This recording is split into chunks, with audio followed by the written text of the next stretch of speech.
Sure, that's great. Yeah. Yeah. So you guys put up a video that I did, and what I was doing was I was using Google Earth to count like the area. Yeah.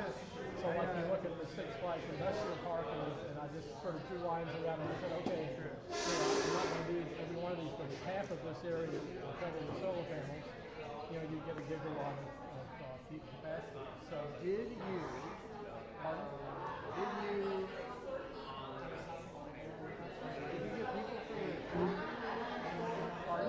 that video shot? Yeah. You wanted people. Did you get people? I did. How many people? 12 people.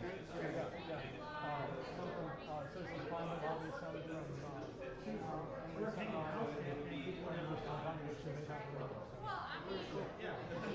I put out an email about a couple hours before, so I don't know if anybody saw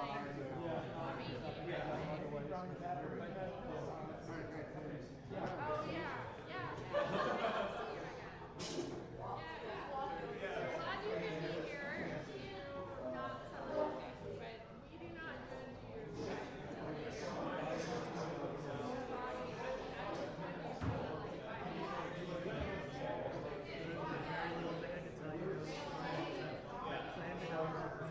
originally when he asked, Sonia, who's working on some of our website design, has decided that it's going to as a such survey they want people to do.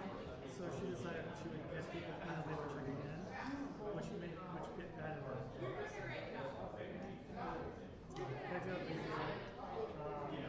One other thing that you can talk about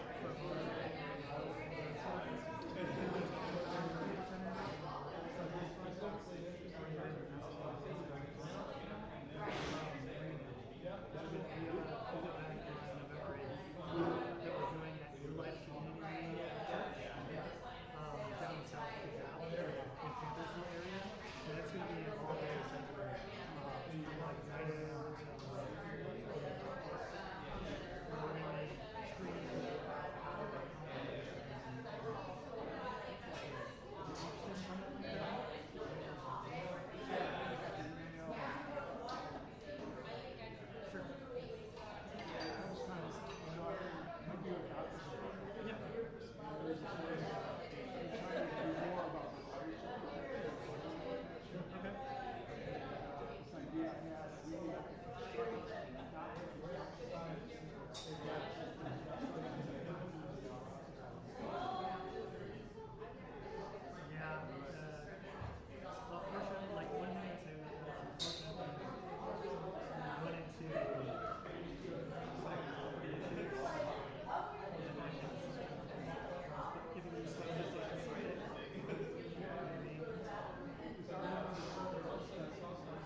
No worries, thank you.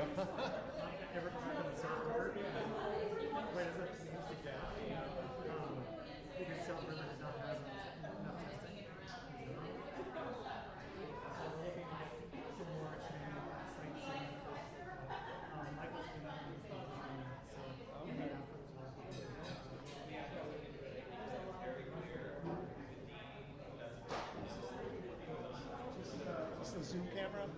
Yes.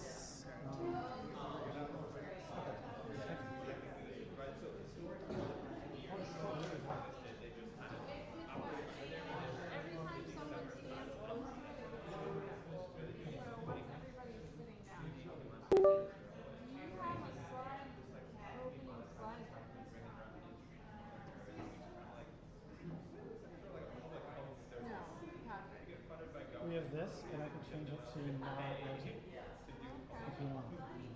Alright, so would you like that? Yeah.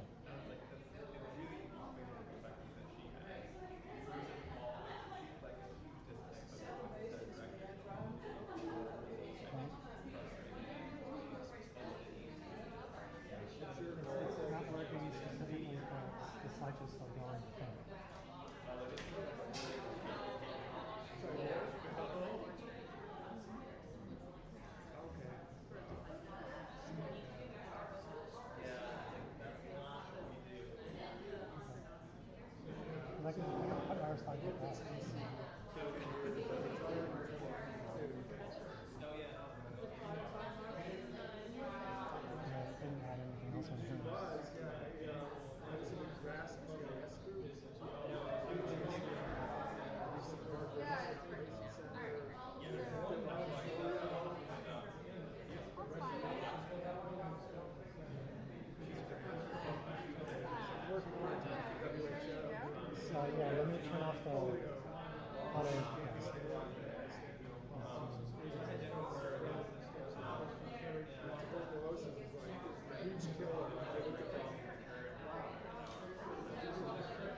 think it's on, I don't know if Powassan.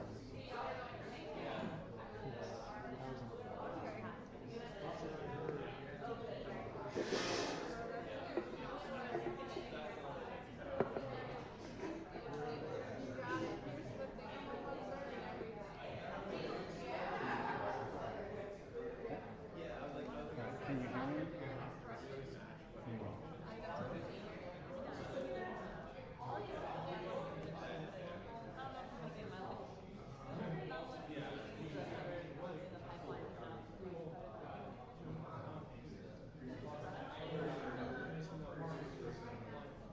Okay. Hello.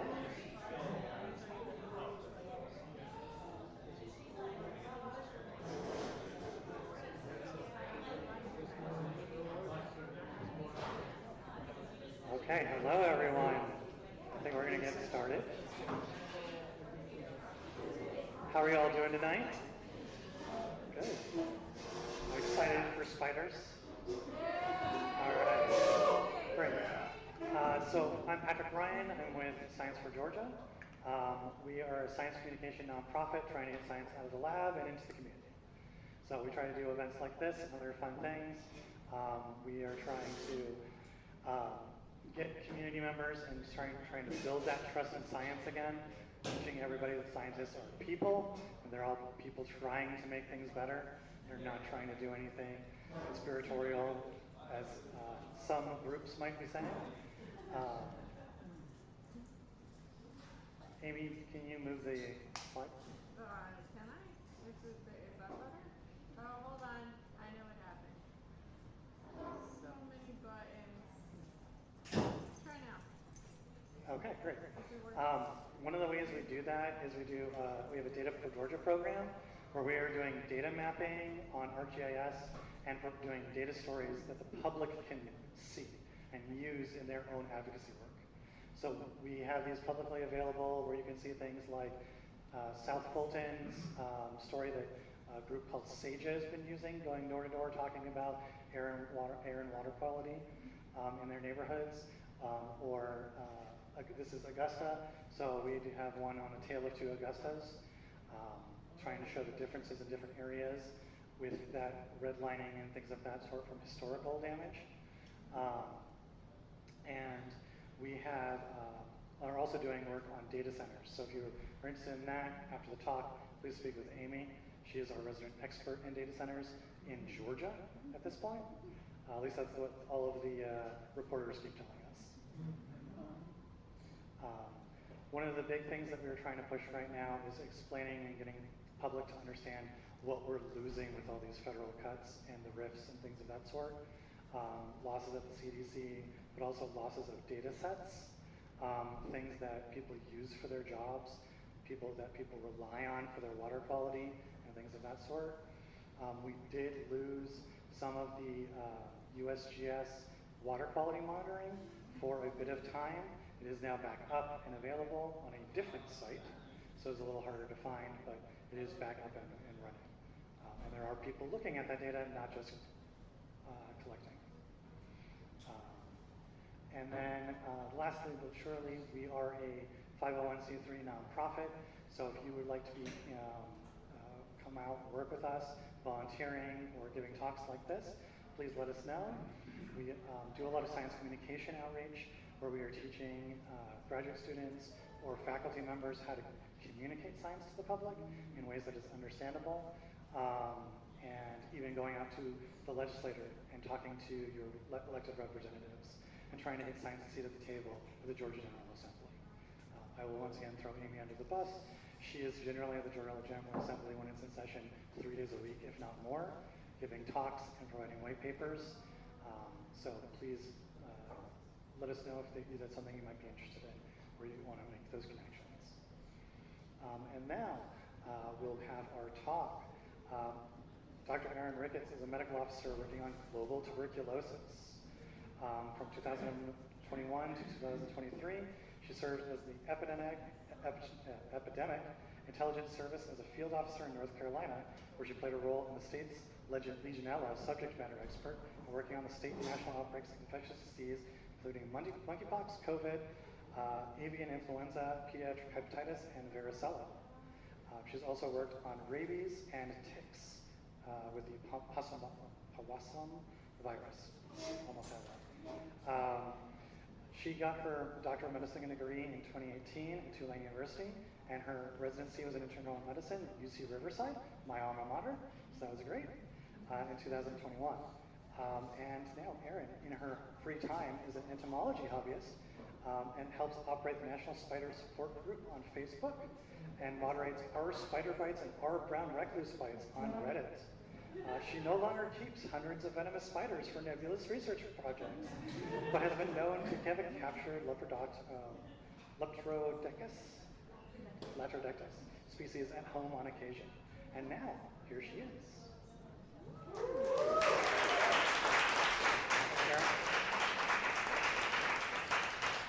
Hey everybody, I'm so sorry I got laryngitis this week, so if I sound really soft-spoken, it's not because I'm not extremely excited to be here. This is an absolute childhood dream of mine. I know some of the questions that came in when you all registered included, how on earth did you get into this? I was about 12 years old. I came outside of my door one morning and found my little brother's stroller with a very large orb web over top of it, and I said, my God, this spider will kill my little brother. So I went on a rampage and tried to kill every spider for about a 3-block radius of my house. Not possible if you're curious. In the process of doing this, I discovered a newly invasive venomous spider to the region, which I was very upset about and did a lot of very early childhood 12-year-old Googling about, and found some very scary news articles, which I brought to my parents, and they said, don't catch spiders and you won't have to worry about this. That wasn't enough for me. I kept trying to spread awareness of the fact that this new spider was in my area, which unfortunately led to some mild mad science at that point, which was just that I discovered a researcher at the University of Riverside who was collecting the spiders in the area to try to determine how far they had spread where they were.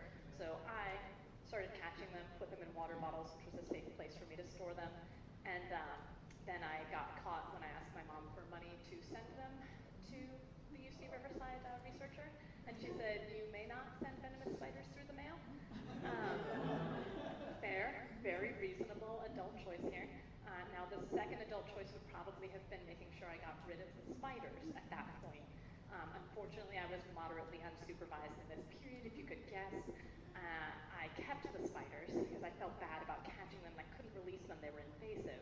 So then I just had jars upon jars of venomous spiders in my house. Actually, they didn't come inside. That was not allowed. They were outside of my house. This led to a very, very long process that included, at my very, very worst mad science period in college, and if anybody hears this is hypothetical, by the way, if you're from Tulane, my alma mater for undergrad, I discovered that there was an empty greenhouse behind the architecture studio that wasn't in use because it had a broken AC system. I fixed the AC system, and then I had my own greenhouse until that was discovered. I also had access to quite a few empty microbiology tubes that were usually used for growing cell cultures, but have a fantastic advantage of having a filter cap, which allows air to come in and out, but does not allow, for example, spiders to go in and out. They had been expired, they were going to be thrown out. I took them to my new greenhouse lab. I raised hundreds of venomous spiders, then I said, great, I've got a spider lab set up, I should do something useful with this. That old UC Riverside researcher of mine was doing an LD50 study, that's a lethal dose study, to see how much venom does it take to kill a mouse. Actually, to kill half the mice that you give it to, technically, it's an LD50 study. And he was collecting spiders, venomous spiders from around the US to do these studies. And I thought, maybe I can send him some venom. So I looked up some protocols. I electrocuted a few hundred spiders. I collected extremely impure venom because you're apparently not supposed to feed them for some time before you electrocute them to collect the venom. Didn't realize that. Wasn't very helpful. Science. I'm better now. I only have one spider that I keep for a pet. The rest of these are just for show for you all. Almost all of them made it out alive. There are a few here that I have, they're all dead, don't worry. There's nothing alive here on this table anymore. We fixed that this afternoon. But I will be passing them around as we go. Without further ado, spiders. I'm going to start strong. I know everybody has a couple of questions in there. What do I need to worry about? And tell me about the Joro spider and how I can get rid of this horrible menace from my society. I will answer these, I promise. There are only 3-ish venomous spiders in Georgia. We've got the black widow, we've got the brown widow, and we've got the brown recluse. I did put an asterisk there because technically there are 2 different species of black widow that are found here. The northern and southern black widow are pretty interchangeably found in this area. You think we're in the south, it'll be southern. It's not, I'm sorry, it's both. The good news is that means that every other spider that you see is going to be not a spider that's appreciably venomous to us. And I'm so sorry, I see some shivers already. This is going to be about 1,000 photos and videos of spiders. That's why I start with these slides, so that you know there are only 3 that you gotta shiver about, and the rest of these are going to be totally harmless, fun-loving, beautiful spiders. I'll tell you about some of their exciting attributes that you can put upon them as you think of them in reality. These are all some of the ones that we're going to be talking about today. I'm going to give you a quick and dirty. How do you tell if this spider is dangerous? How do I know if I need to worry about this? Some of the really, really easy things you can do to say, this is a safe spider, I don't have to worry about this. Does it have an orb-shaped web? That's going to be those big circular webs. These are the ones that you walk into and you feel unclean all day. You know what I'm talking about? You're like, did it get on me? Probably not. They try to escape pretty fast every time somebody walks into them. I know because I try to catch them while they're in the web. They don't like that. Any spider in these big orb-shaped web in the United States, absolutely harmless, will not hurt you. It takes a lot to get them to bite you. You gotta really push them to it. I don't anticipate any of you doing that. Please don't do that. But those are all fine. You don't have to worry about them. Is it a really hairy spider? Here in the US, we don't have any really dangerous hairy spiders. If you see a tarantula like this around, unless it's your friend who collects concerning venomous spiders from other parts of the world, that's going to be pretty harmless for you. If you come across a tarantula out in the world, again, don't try to get a bite from it. It won't feel good. It hurts to get bitten by anything, but it will not be appreciably venomous. It will not hurt you significantly. Did the spider jump on you? Everybody seen those little jumping spiders? They're my favorite. They're the friendliest spiders. They're so brave. They have no brains.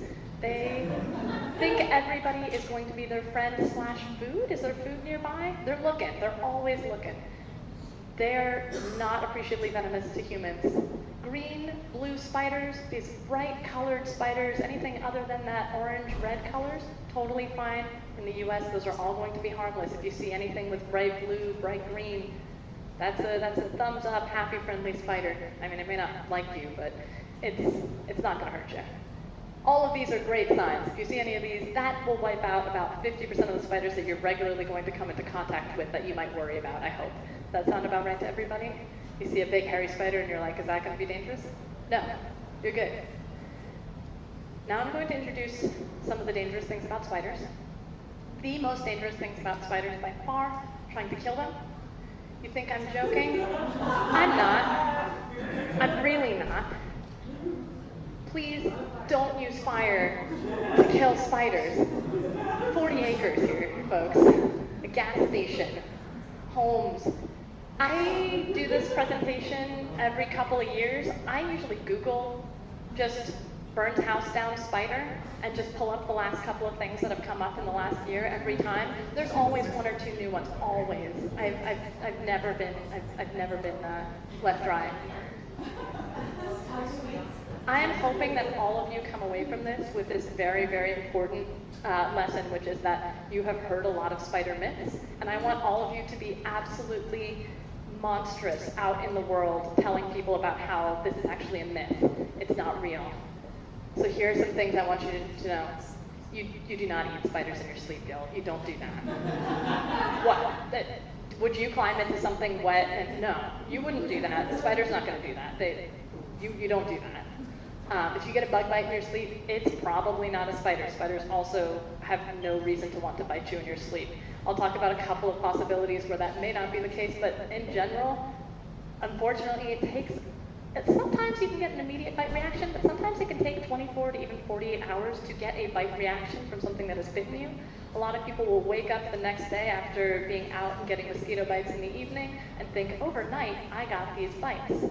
That may have happened yesterday evening, that may have happened yesterday morning. It doesn't necessarily mean it just happened overnight. Anybody here, spiders want to bite you, or every time you get a bad wound, it's a spider? I know I've heard that one a million times. How about you're always within 3 feet of a spider? You're not always, but there are a lot of them, aren't there? Who's here heard daddy longlegs are the most venomous spider? Have you heard that one? Yeah, everyone's heard that one. We'll talk about that in a minute. If you find a spider in your house, you better get rid of it. It's going to bite you.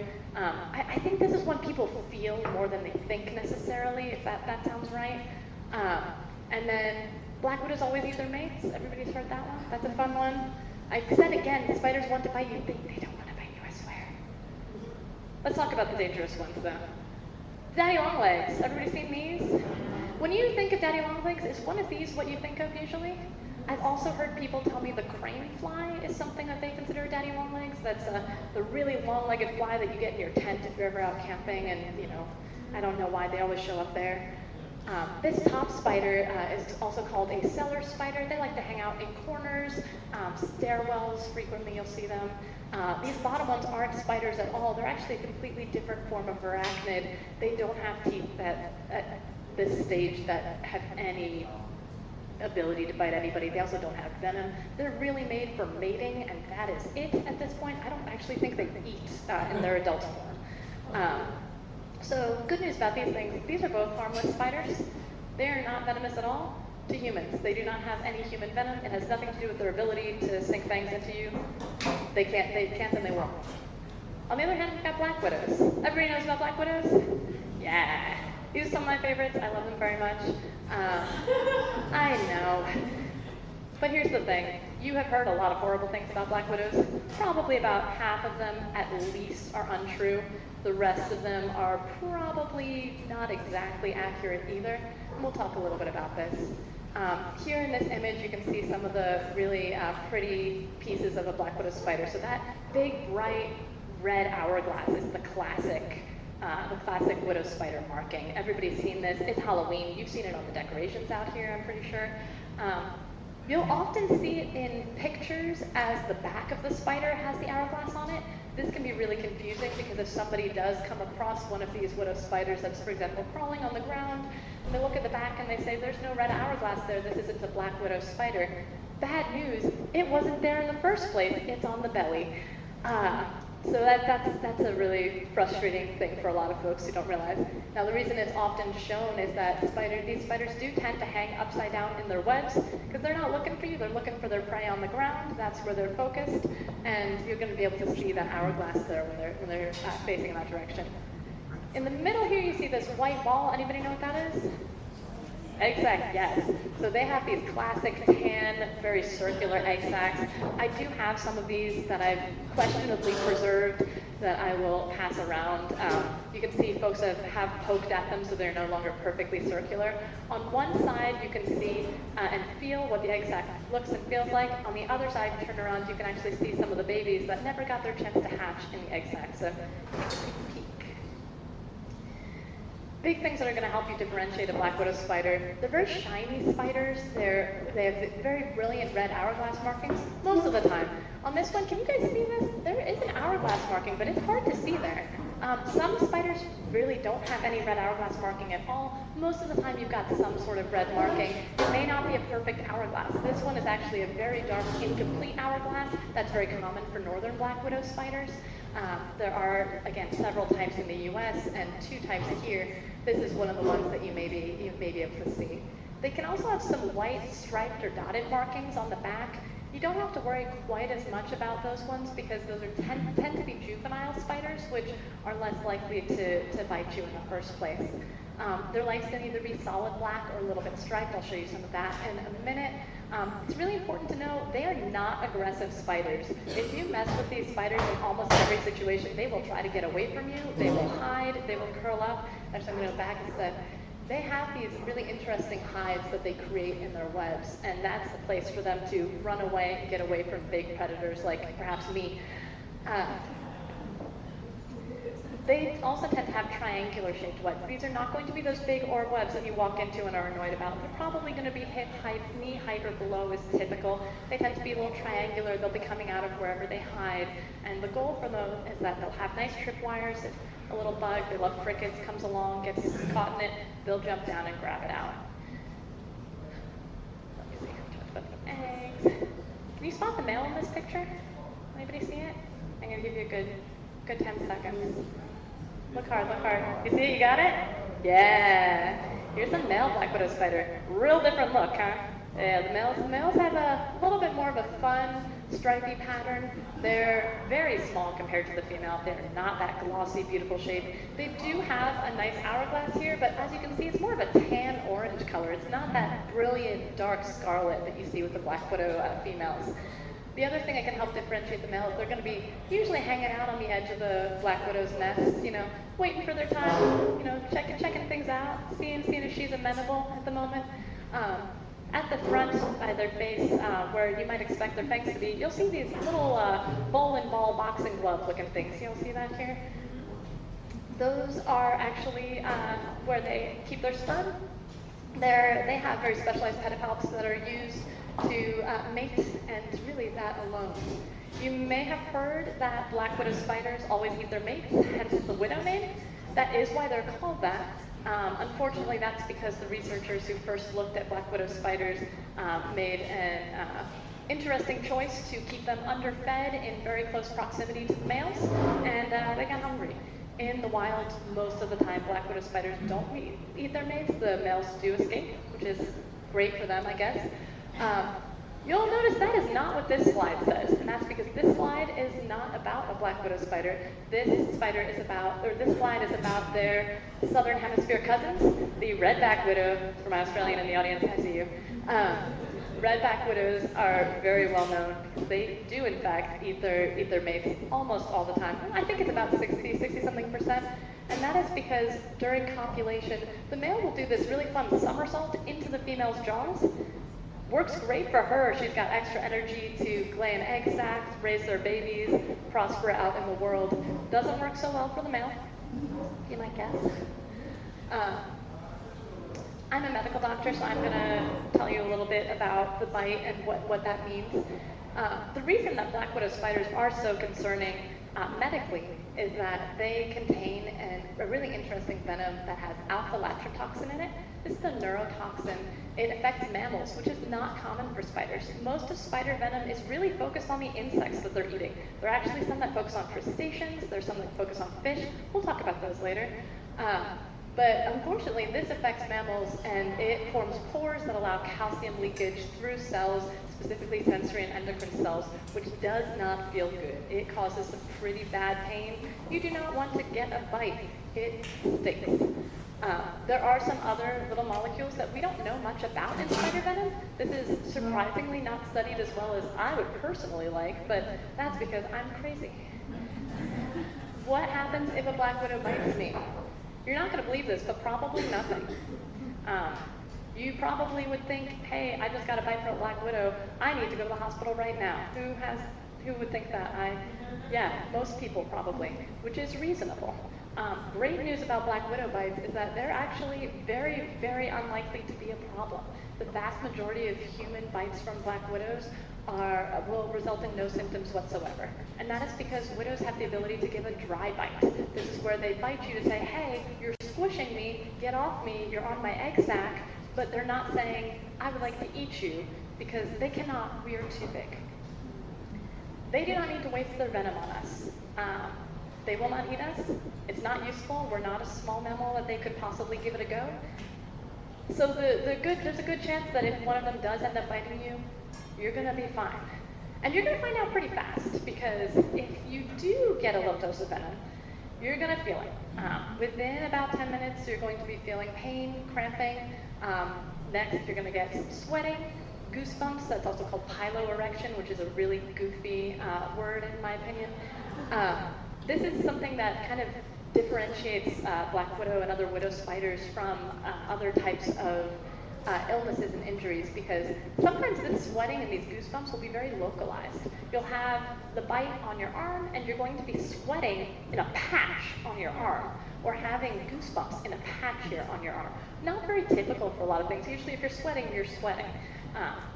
So it's kind of a fun thing, you know, if you're into that sort of thing, which most people experiencing it are not. Please give them their space and respect. They deserve it. And then the next step is, of course, an expensive emergency room visit. I like to tell people to avoid that expensive emergency room visit if possible. Sit for 5-10 minutes if you have a safe way to get to the hospital. Or go ahead and go to the hospital, sit there for a couple of minutes. If you don't have any symptoms within about 10 minutes, you're not going to get symptoms. You got a dry mite, you can go home. You're in luck. If you do, you're going to want to be there. So it's a helpful thing. I also recommend everybody who gets a black widow bite and has symptoms call poison control, because there are some really, really cool projects going on right now to try to test out new treatments for black widow bites. I'll come back to that in a minute. But right now, the treatment is really mostly supportive care. It's, are you feeling really bad? Let's give you some pain medication. Are you having a rough time? Are you cramping a lot? Let's try to give you some muscle relaxants, see if that helps a little bit. This is not the case for everybody. Some folks will get a different treatment. We'll talk about that in a minute. But for most people, this is going to be where things end. You get pain medication, you get some supportive treatment, you go home. Probably in a couple of days, you're going to be feeling better. It can take 2 to 5 days for the average bite, which is a bummer. I know what you're thinking. Erin, why are people so afraid of black widows if it's not that bad most of the time? There are a couple of reasons for that. Mortality used to be quite high, and when I say quite high, I mean like 25% high. That's really high. Why? Because in the 1920s, the historical treatments were force-feeding you alcohol and opiates. As you may know, that kills a man. Please don't do that. They also did lots of exploratory surgeries because people would be having these really bad abdominal cramping and they would think maybe it's causing appendicitis. It wasn't. I'm sorry. Really, really high mortality rate. There's also another thing that I think may have contributed to our collective fear of black widow spiders in general. And that's some of the early reports. Yes, you can see here, this is a 1927 case series. So a series of cases in over the course of, I think, 1925 to 1926, in which every black spider bite case was collected here. And you'll note the vast majority of them involve a gentleman being bitten on the penis while using an outhouse. And I want to say it was like 10 out of the 15 of these cases. Like, it was a lot. Happy to report we don't use outhouses very much in the US anymore. Not a lot to worry about here from that respect. Really exciting news. Breaking spider news for us all today. But I do think that this quietly circulating among back rooms may have been a part of the significant fear of black widows that many of us feel today. Oh no, I did delete that slide. The treatments today are not force-feeding you alcohol and opiates. We do have better. In this period of time, a lot of work was done to develop an antivenom for black widow spider bites, and you probably think, oh, everybody's got to get that and then they're fine. It's not very common to get this antivenom. That's because it is a horse serum antivenom. If you know anything about immunology, you don't really want to inject people with serums from other animals if you can help it. If you got to do it, you got to do it. This is one of those cases sometimes. But you can get some pretty severe allergic reactions to other animal serum, and this is no exception. So this antivenom is really specifically used for people who are very young. So you're thinking children, infants, people who are very old, elderly, have lots of comorbid conditions, and pregnant women or pregnant people who may go into labor if they are bitten by a black widow spider, which is not great if you're not ready to do that.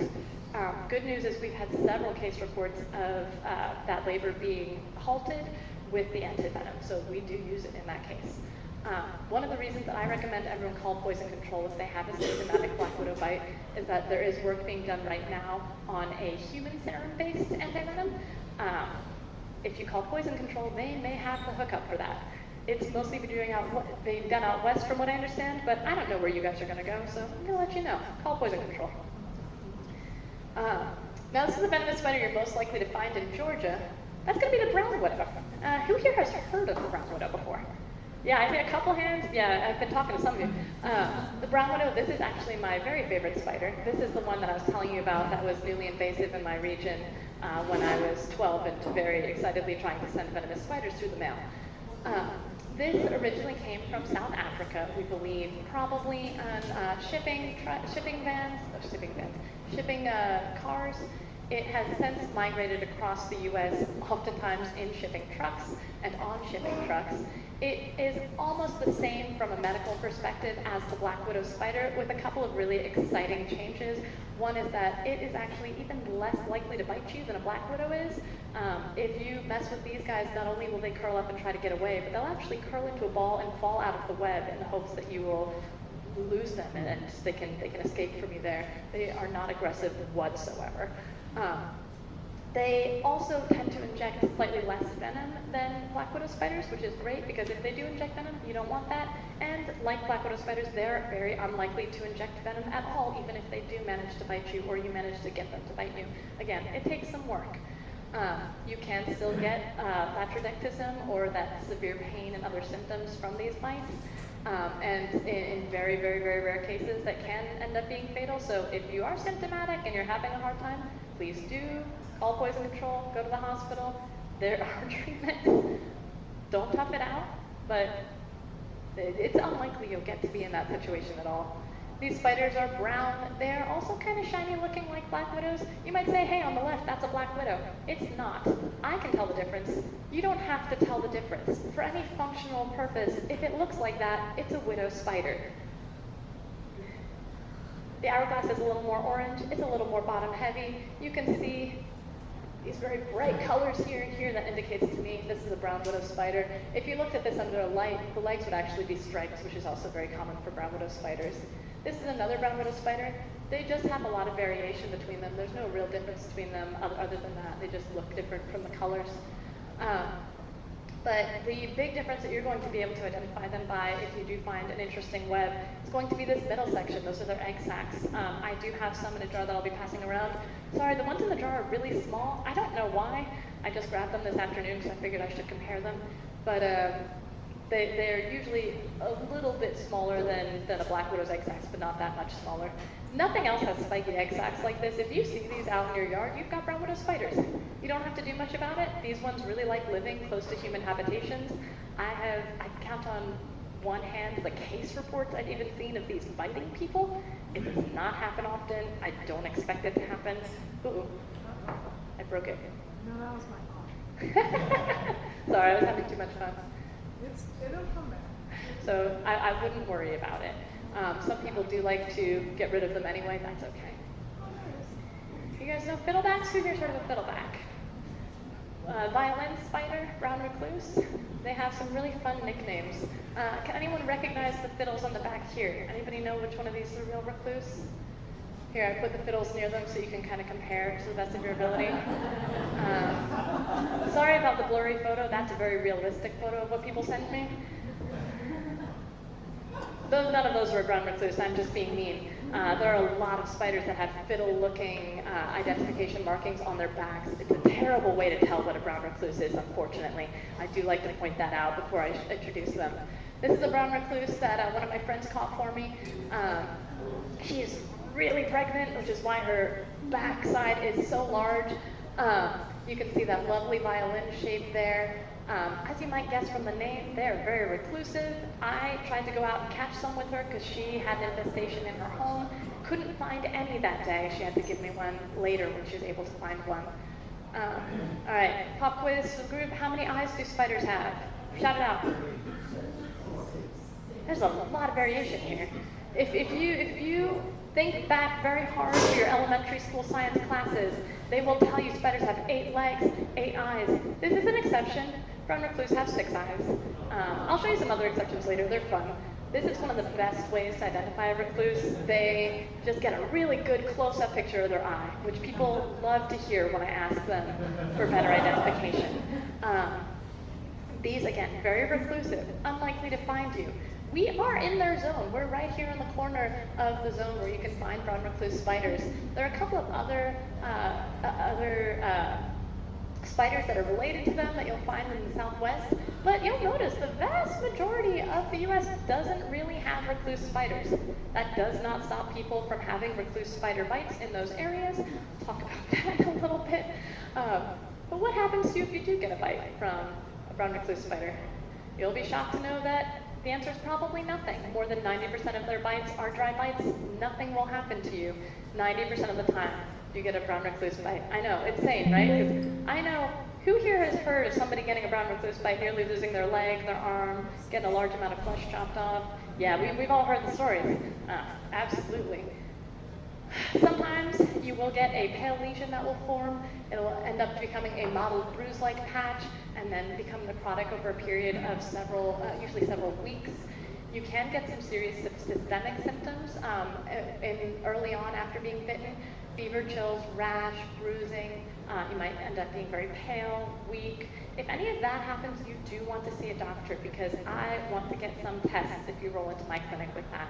One of the serious things that can happen with brown recluse bites is that you can end up with hemolysis. This is when your blood cells break apart. As you might imagine, that's a bad day. We want to treat that if you get to that point. So 90% of the time, nothing happens. That other 10%, you may end up with a wound, or very, very rarely with systemic symptoms that will require medical treatment. There is no antivenom for this available in the U.S. There's one if you're in Chile. If you happen to be bitten by a recluse spider in Chile, go to their hospital. I don't have that for you here in the hospitals, but you're likely to be fine. What doesn't really happen with these is you probably won't lose a limb, you won't end up with giant boils filled with pus, you won't get a sudden, rapid, immediate wound. That's very shocking to pretty much everybody I've ever talked to about this who hasn't read brown recluse literature. Not that I recommend everybody go out and do that, but it's very different from what you'll hear on the street. One of the biggest issues with brown recluse is that they are blamed for every kind of skin lesion under the sun. Anything you can imagine, somebody has told me it was a brown recluse bite. And I ask them, did you see the spider biting you? And they say no, every time. And I say, have you ever gotten a mosquito bite? They'll say, yes. And I said, did you see the mosquito biting you? And they'll say, oh yeah. I said, you may see a brown recluse biting you too, you might. There's a lovely gentleman from UC Riverside named Rick Vetter who created a tool that he published in JAMA, the Journal of American Medical Association. This gives you a really nice way to remember what is not a brown recluse bite if somebody shows up with an unusual wound in your clinic. This is the not recluse tool. I highly recommend using it on your friends and family the next time somebody tells you they've got a recluse bite, because all of these are really good tip-offs that your friend does not have a recluse bite. They tend to bite once. They're not likely to bite more than once. It's usually if you're squishing them, you got some old clothes out of the attic, out of a closet. You maybe put on sheets that have been in storage for a while, lay down on those. You squished the spider, it tried to bite you in defense. It's not going to be a bunch of bites. They don't want to eat you. They can't eat you. They're too small. When and where it occurs is also important. That occurrence is for where did it interact with you. If you're outside and you got a bite, it's very unlikely that that's from a brown recluse spider. You're not going to see them while you're gardening so much as you will see them tucked away in a closet or in bedding. The timing is also important. If it's really cold out, they won't be around. You're not likely to experience them. Red center on the wounds, not likely to be a recluse bite. Elevated wounds, not them. If it's going on for a really long time, somebody comes in, they're like, the last 6 months I had this wound, we're going to biopsy that. And if they're not saying we should biopsy that, maybe you suggest it. Really large wounds also, it is very unusual that you get a really large wound. These tend to be relatively small. It can be big from your perspective because that's your body that you've got a wound on. Like there's really no small wound for my body personally. I'm not a fan of them. But if somebody's telling you, man, my whole back or my whole leg's falling off, I don't think that's a recluse bite. I'm going to be looking at alternative diagnoses. The other big one is ulcerating early. People tell me, oh yeah, this wound showed up in one day. I was totally fine. The next day, boom, big open crater. That's not a recluse bite. It takes them about 10 to 14 days to even get to the point where they start to ulcerate, start to form that open wound. They also tend not to be swollen, although there can be exceptions for the face and the feet. Please don't step on a spider with your face. It happens, but try not to let it happen. They don't tend to have a whole lot of pus on the inside. They tend to be kind of a dry necrosis for the most part. You'll notice that a lot of this could be avoided if you shake out bedding, shake out clothes that's been stored in the closet. Since we are in a recluse area, I do want you to think about that, although they aren't commonly found in the city limits. When I Google photos of recluse bites, I have found every possible thing you could possibly have medically other than a recluse bite as the images. Even in medical literature, I have seen things where I'm like, that is assuredly not a recluse bite. I'll go through the literature, I'll go through the thing, and they'll say, well, we figured it was a recluse bite. No spider was ever seen. They don't live in an area with recluse spiders. You gotta be really careful with these photos. Also, please don't Google this. You will not like what you get. I have gone ahead and not put any of those into these slides. Now, what about spider babies? You're probably thinking, or you have thought in the past, or perhaps you saw one and you were concerned. They're really small. They're not really able to bite you. They don't have a lot of venom. They're pretty harmless, and about 90% of the ones you see are going to be eaten by something else before it ever gets to a size that you would be concerned about it in general. That's the good news. Bad news is they tend to have a lot of babies. Any guesses how many babies you might find in a black widow egg sac? Throw them out, throw them out. 300. 7,000. 7,000? That's a good one. Okay. Yeah, you're probably going to find between about 30 and 300. That's pretty good.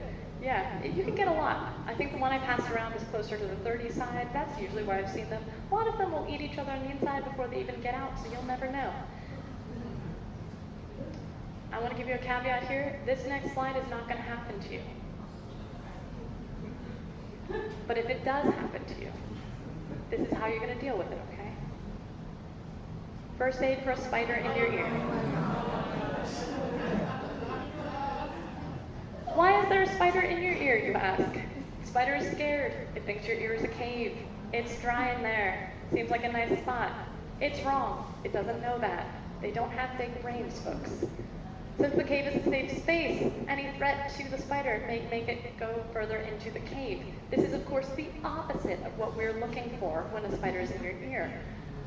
If you think a spider is in your ear, do not shine a light into your ear to look for it. It will hide from the light in your ear. If you think a spider is in your ear, do not stick fingers or Q-tips into your ear. It will hide from these items in your ear. Also, don't forget your eardrum is still in your ear and could still be damaged from sticking things in your ear. People tend to forget that part when there is a critter in their ears. Instead, you're going to use a mineral oil or alcohol, and when I by alcohol, I mean rubbing alcohol, not alcohol that you're buying here. You can do that, but it will be sticky.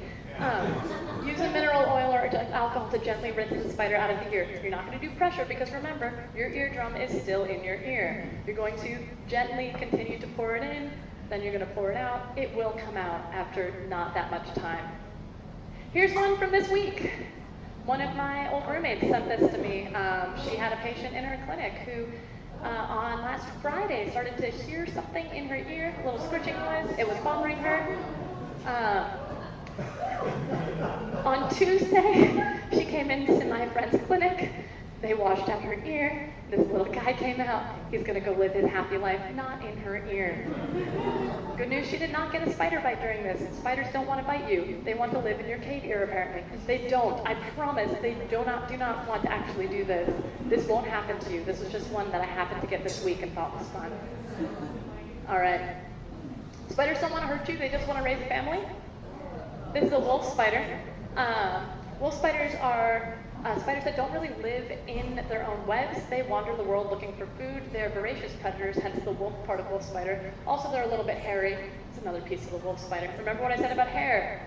Not dangerous. Remember this. Most spiders you may come across in your house, this one's actually carrying an egg sac, which is very well camouflaged there on the left. When she hatches her eggs, they will climb onto her as little baby spiders. She will carry them around until they are too big and they will fall off and wander upon their merry way. They're excellent mothers, as you can see. If you've ever heard somebody say they stepped on a spider and it dissolved into a million spiders, anyone ever heard somebody say that? They stepped on a mama wolf spider. Yeah, it's actually a bummer for everyone involved. That was a young mother, lost her life too soon. Yeah, don't step on them, let them go on their way, and they will lose their spiders elsewhere. Spiders also don't want to hurt you, they want to go fishing. This is a fishing spider. We do have several Dolomites species here in Georgia. You will see them around rivers, around creeks. They will usually be on a tree, low on a tree, facing the water. They are very large. Some of them can be quite hairy as well. I see some nods, some folks have seen them. This is one of my absolute favorite videos of all time because that's insane. This spider, as you might guess, does have venom specific for fish, which most spiders do not have, just like they don't have venom specific for mammals. This is a South African wheel spider. You will not find this here in the US, but you can find them living on sand dunes in South Africa. These spiders have a serious predator, which is a wasp, and this is the fastest way they can get away from that wasp without being stung by it. It is to straight up roll down the hill as fast as possible and hope that they escape it. It's one of my other favorites. I have a lot of favorite spiders, we can't tell. It's not that big. It's not that big. Spiders just want to have food delivered to their doorsteps just like us. This is a trapdoor spider. I've always wanted to find them out in the wild. I never can because they are nocturnal and really, really well camouflaged, and I'm not constantly throwing food in rock walls hoping that one pops out. They just want to blend into the crowd. Can anybody actually see the spider on the left side here? This is an orb weaver that's made a lovely junk web, which means it's just picked up little things from its environment to shove into the web to disguise itself. The spider itself is here. It's right there in the middle. It's got some weird little pokey bits here, and its legs are curled up right there under it. This is one of those fishing spiders you can find here. This is me, that's my hand. I am holding a cypress tree because I'm actually kayaking in this photo, which you cannot see. I'm holding onto the tree because otherwise I will float away. I'm also trying to take a photo of that spider. Can you see it? It's in that crevice there. I did manage to tease it out, tried to shake hands with it. It didn't really appreciate that, but that's the size. I mean, they're pretty big spiders, and they're hiding in pretty small spots. They don't really want to bother you. They want to hide and catch fish. They also just want to be loved. This is one of those lovely jumping spiders we were talking about. Quite often they're being sold as pets these days. You can go to any of the reptile festivals that show up in Atlanta and buy a little jumping spider as a pet. The females will live longer than the males. They're also bigger. Some people have told me they're more friendly. I think they're all pretty friendly. They don't have big brains. They also want to dance. Anybody seen one of these? It's also not found here. This is a southern hemisphere spider. This is a peacock spider. They have fantastic mating dances. So this little guy is trying to impress somebody. That big expandable piece you're looking at is actually the spider's abdomen, which they will inflate for this mating dance.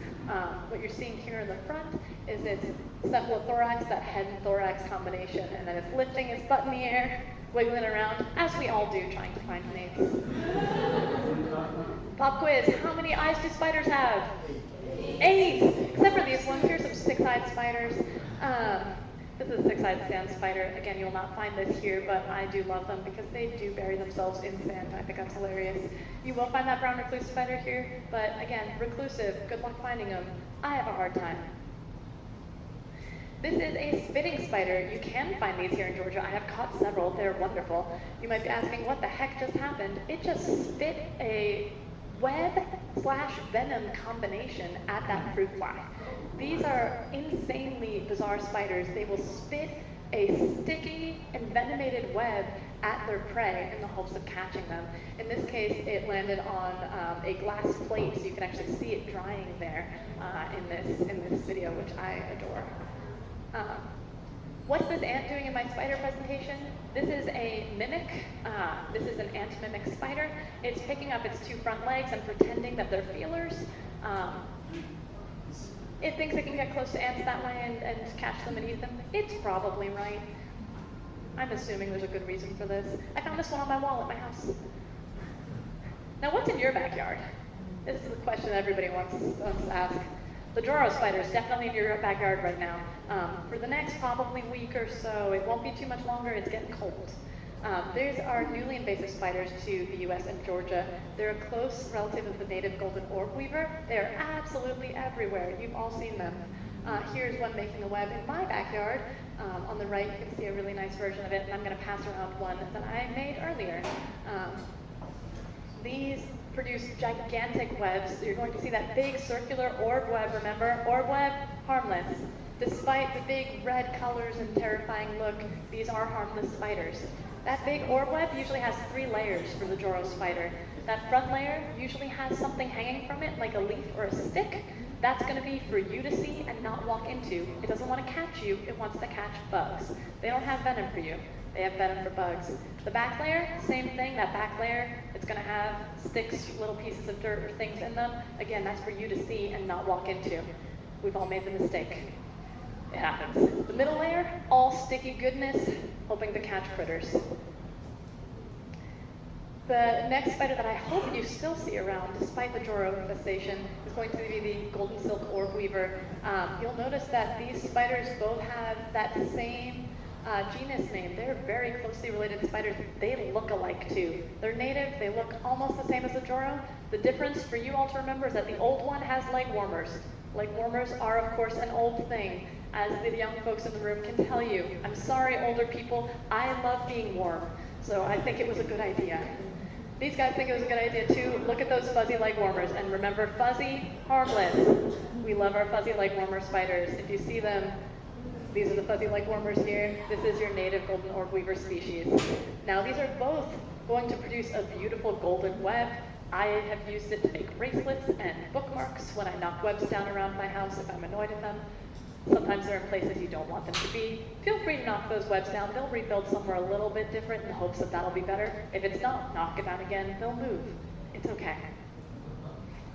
The garden spider, or writing spider they're often called, is another one you're going to find here. That's a different genus, different species, also native to Georgia. They have a much thicker abdomen. They may have designs in their web, hence the writing. I've been told that if you see your name in the writing spider's web, you will die soon. So if your name is I'm sorry. Nothing to be done. I love these photos because they got a good front on the left, back on the left. You can see it's the same spider. It's got a little beetle in its web. And then on this side, you've got the male over here. You see those boxing gloves on its mouth? This is a male trying to get lucky. Who knows, maybe it will. Unfortunately, orb weavers are some of those spiders that are more likely to eat their mates. So it's got to be pretty careful. It may or may not make it out of this tryst. You'll notice these are also a little bit hairy too. Again, hairy harmless. Keep reminding yourself, these big orb webs, which these will have, even with the writing, big circular orb webs hanging right where you're going to walk into them, all harmless. Here's some other ones you can see in Georgia. This is one that I was messing with and it did not appreciate it. That was its defense mechanism. Yeah, this is a lovely arrow shape. Anyone guess what the name of this spider is? It's an arrowhead spider. Yeah, we're really creative. This is also an orb weaver. And you'll notice that when I was messing with it, it didn't jump out of its web at me, but it threatened to like it was going to. It won't. They will never do this. These spiders are really attached to their webs. That's their whole life. They spend a lot of time and energy and effort making these webs. They're not gonna jump on you. They might escape from you. They might try to get out of the web if you're destroying the web. They don't want to be on you. They're not going to jump out of their web onto you because then they have to get back to the web. They don't want to have to do that. Or they have to make spend a lot of energy making more webs. This is a spiny-backed orb weaver. Anyone seen any of these nearby? I love these. You can find these here. I think they all have like little smiley face skulls on the back. They have a really fun scientific name. It's gastrocanthus, which means spiky stomach. I find really amusing. Again, orb weaver, completely harmless despite the fact that it's got a skull on its back. Harmless. Good luck getting one to bite you. If you can try. Here's one I also found in my backyard. As you can see, it's Just caught something. Yeah, poor guy. Yeah, I really like the lightning bugs, so this was kind of a bummer for me. It happens. These are called marbled orb weavers. They're also called the pumpkin spider because they tend to show up around this time of year. Keep an eye out, you might see them around. Again, orb weavers, harmless, very bright, very beautiful, very brilliant colors, very shocking patterns, harmless, yes. Where are they other than now? Because these are my favorites. They're so docile, but I never see them until fall. Yeah, this is the season for them. So when they're small, you may not even notice them. They may be more out of the way. They may be hiding during the day, so you might see their webs or you might not.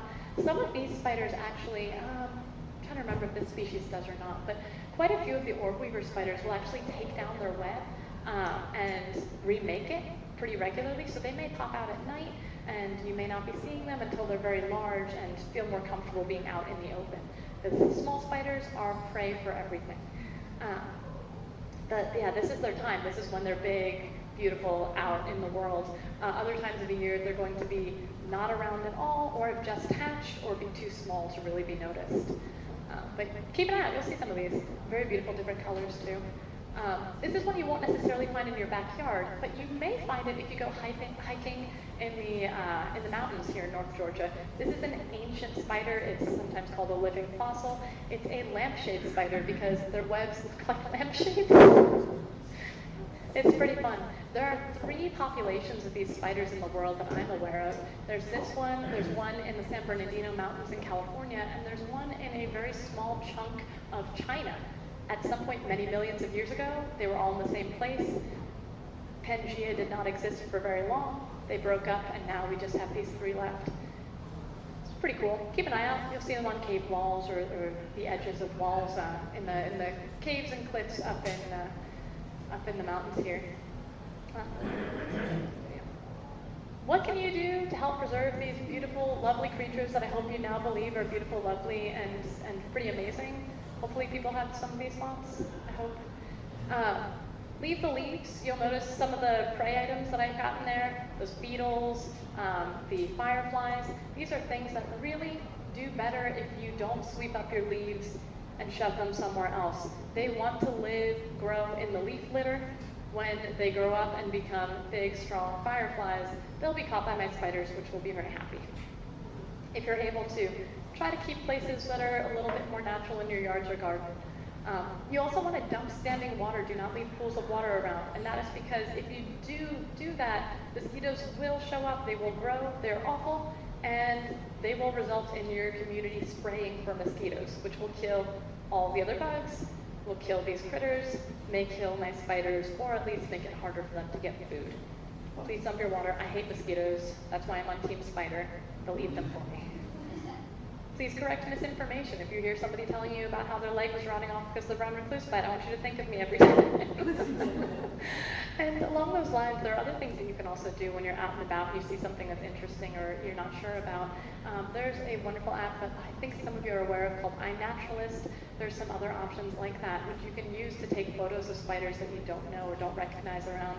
And if you take a photo, upload it, it will give you an idea of what the app thinks it is, but also there will immediately be somebody else there saying, the app is wrong, it's this. Very helpful in my opinion. And you can always add to our scientific knowledge. As Doras spread across the southeast US, we are tracking it. We're trying to figure out what we can do about it, if anything, what we should do about it. They are in a very similar place as our native spiders. They're almost exactly the same, but they are expanding rapidly. So if you're keeping a pollinator garden, they will eat your pollinators, so go ahead and kill those, move them out of the way. Some folks think we should be working really hard on eradicating them. Others are saying it's not a huge issue for them to be here. Keep an eye out. That knowledge is changing rapidly. There's a lot of research going on Joro spiders right now. If you live in an area where they're just showing up, head to jorowatch.org, report your spider, let the folks know that they're in your region. And then, of course, you can become a Xerxes ambassador. The Xerxes Society is a society focused on insects and arachnids. My favorite thing, not everyone's favorite thing. But if you're interested, look them up. And if you really hate spiders after this whole talk, you can be on Team Wasp. if that's your thing. Wasps love spiders. They will eat them. They will put babies in them. I'm not a fan. All right, that's all, folks. Do things that scare you. Check out spiders. Get your vaccines.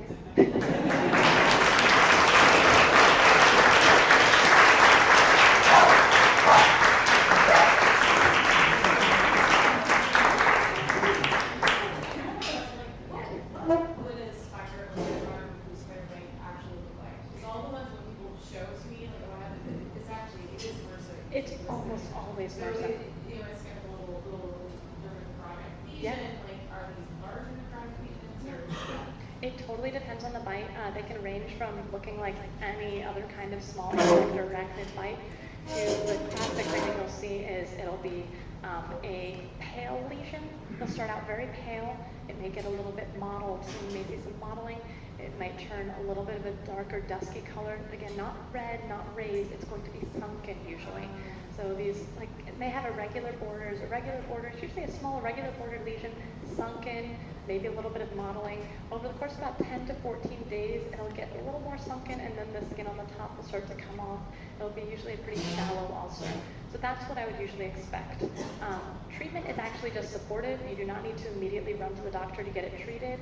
I actually don't even recommend people see a doctor if they're not experiencing other symptoms until about a week in, and that's to schedule an appointment for 2 weeks in to take a look at wound care if they need it. That's really my thing. If you're experiencing some other symptoms, fevers, chills, you're not feeling well, you're pale, please. Yes? Where do drawer spiders and riding spiders overwinter? Because they're so kind of arboreal, they like to stand down. Then are they going underground to stay warm? They're dying. So how does that population get sustained over time? Yeah, so these spiders will actually lay eggs and die. Right around now, next couple of weeks, you'll stop seeing so many of these big webs out there. Those eggs will overwinter just fine. They'll hatch in the spring, in the egg sac. They'll hatch in the spring. Those spiders will start to disperse over. You can go out early in the spring, summer, and take a look, and you'll see these very tiny-looking spiders making, moderate-sized webs. And those are just baby joros. Over the season, they'll get bigger and bigger. They'll molt, and they do not tend to live through the winter very well. If you can, I mean, there's a lot of back and forth on whether we should be killing these spiders in general. I think the jury's still out. I think if you are concerned about displacement of your native species in your yard, it's very reasonable to get rid of these ones. Keep an eye out for those leg warmers, that's what you want. But if you're seeing too many drawer, you're not liking it, it's okay to get rid of them. They'll squish like everything else. Are there ideas about why they're so successful? Yeah. What made them overrun things? They have a very, very similar, they're very, very similar to our native species.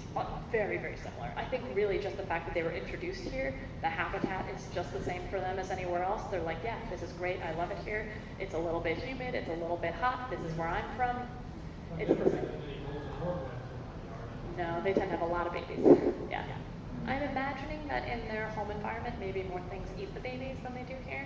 I don't know for sure, but that's one of the big pieces is those brown widows I talked about earlier. Those guys, the more invasive species, they will have 5, 6, 7 egg sacs a season. Black widows, maybe 2 to 3. So having the different number of egg sacs of babies out there does play a huge role in what's around in your area. It's true that the black widow light is actually more important. Yes, so you're really looking at the size of me versus the size of an infant. That same amount of venom is going to be a problem for infants more than it will be for me. So infants almost always get antivenom for safety. You don't want to play around with that. Are they dangerous to pets? Yeah, widow spiders can cause problems with pets. I don't recommend letting your pet get bitten by one. Again, these things don't really want to do that, but if your pet likes to stick its nose into a widow's web, maybe relocate that widow. It's not a good spot for it. Is it a myth that black widows are brown widows are very stab in their mouth? Oh, what a great question. So there have been quite a few very contradictory studies on this. What I can tell you is that there are studies that show that these spiders can carry infections. There are not studies that show that these spiders cause infections. It's a little bit different because you all carry staph on your bodies as well. You're not causing a ton of infections, I hope. Use good food safety. We can only hope. But I do know that there is kind of an ongoing battle about, like, will these spiders cause infections? There aren't a lot of documented reports of known documented widow spider bites causing severe skin infections. In fact, most of them will tell you the bite doesn't really look like anything at all for a black widow. People are like, it bit me right here, and you're like, where? But, you know, they'll be feeling it. They can tell you. Besides wasps, what other predators prey on spiders, and are they preying on the spiders? Yeah. So in this area, wasps are, of course, the big ones. Lots of spider predatory wasps. Pick a side, folks. I have one. No, I'm just kidding. They're all really interesting. But there are a lot, pretty much anything that eats other types of bugs will also eat spiders if it wants to. Amphibians, reptiles, big spider fans. You'll notice they're in kind of big open webs in a lot of these cases. The amphibians will not be getting them easily there. Bummer for us if you're not a spider fan, or if you're more of an amphibian fan, you can pick sides too if you want. But birds will frequently eat them, and that extra layer of webs for these joros, that will also kind of keep some of these predators out as well, because it's very hard to get through the webs. If you guys have played around with the webs, they're incredibly strong webs, incredibly strong. And if you're a bird looking to get a spider, and you run into those first few layers of webs, and you might abort that mission. I'm no bird, but I might. But yeah, interested animals, the rogue deer. There are quite a few predators, but the biggest predators to spiders are going to be wasps. The second biggest are going to be other spiders. Following up on that, I feel like I've had a couple of webs that in a drawer just They will eat other spiders. They all look like prey to them. Yeah. Am I bigger than it? Can I eat them? Great. Food. And other spiders will do that too. You don't often see kind of colonies of webs. You'll see somebody will become dominant at some point.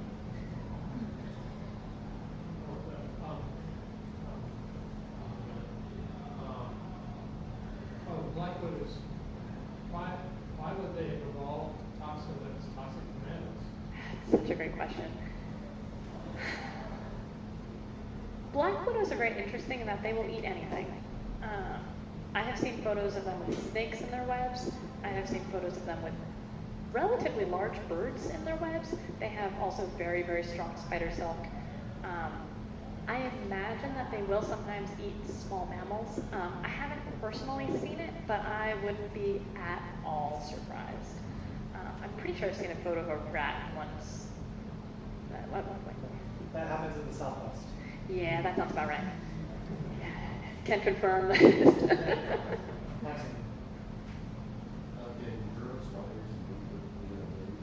I don't think so, no. I think they're separate species-wise. They may look very similar, but a really fun thing about spider researchers is that they spend a lot of time looking very carefully under a microscope at spider genitalia. That is one of the easiest ways to tell spider species apart.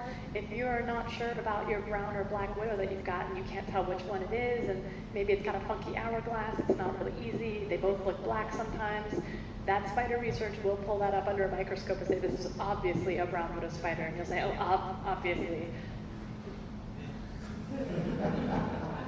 We've all got our hobbies, guys. This is fine, I'm sorry. You mentioned that orb weavers sometimes take their webs down and put them back up. Is it just orb weavers, and why do they do that? Other spiders will do it too. You've all seen cobwebs around.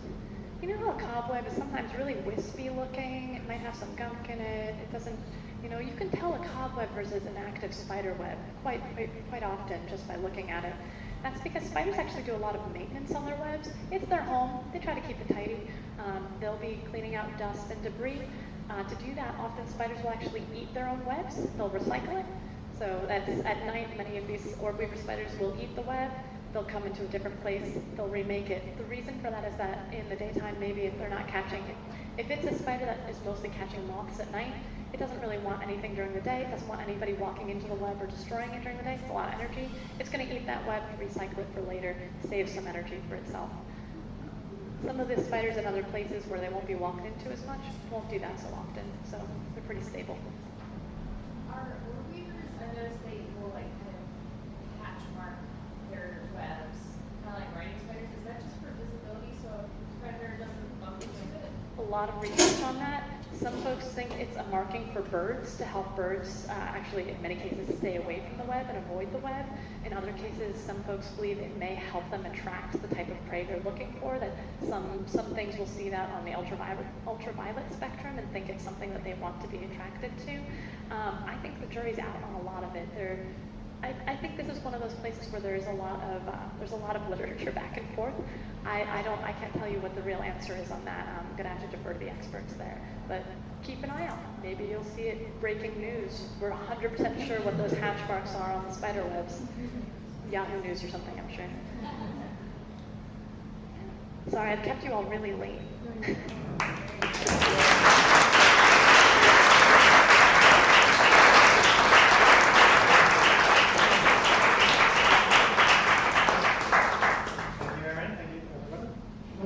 If you are interested in talking to us about other topics, we're available right now. And if you'd like any of our merch, please go forward over here. We have hats and t-shirts and other things. All right, thanks all for coming. Yeah, buy a hat. They just got to my house this morning. Michael was so excited that they just, who doesn't want a hat? But we want to thank our good friends at Wild Heaven for giving us the space. So thanks for buying their food and buying their drinks. Huge props to them. Also, huge thanks to Patrick, who makes all these events happen. Yeah, so that was it. Thank you all for coming, and hope to see you at the next one.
Okay, you said meeting?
size shirt are you looking for? A large.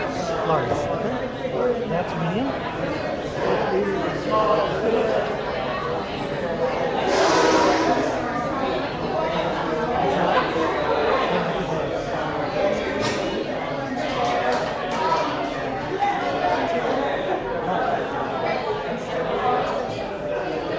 Thank you. And I'll get one of these. So Take that. Yeah, just take that one. How did you guys work it out? Like, I like how much that's what makes first club. We have like we usually go to manuals, like they give us space for free to do the music space, or like with like the order of stuff. Around this size or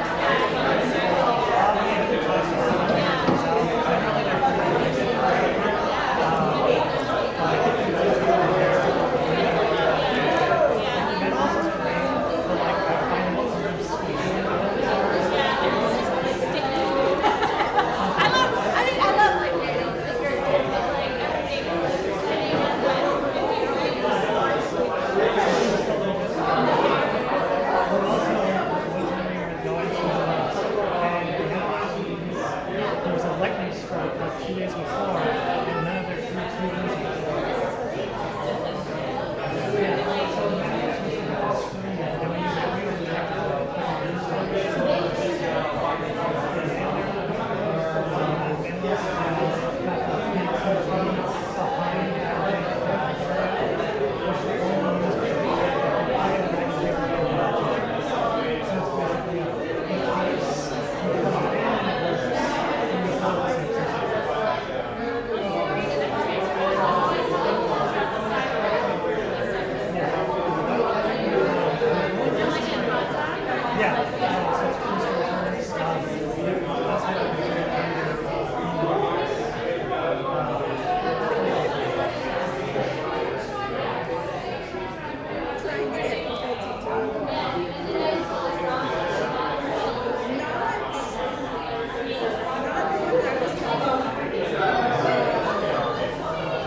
So this is the best spot for you, easily, like this location? Yeah. We're sometimes at Scepter Brewing Arts in Oakhurst, which isn't too far from here either. Okay. So that's more.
Thank you.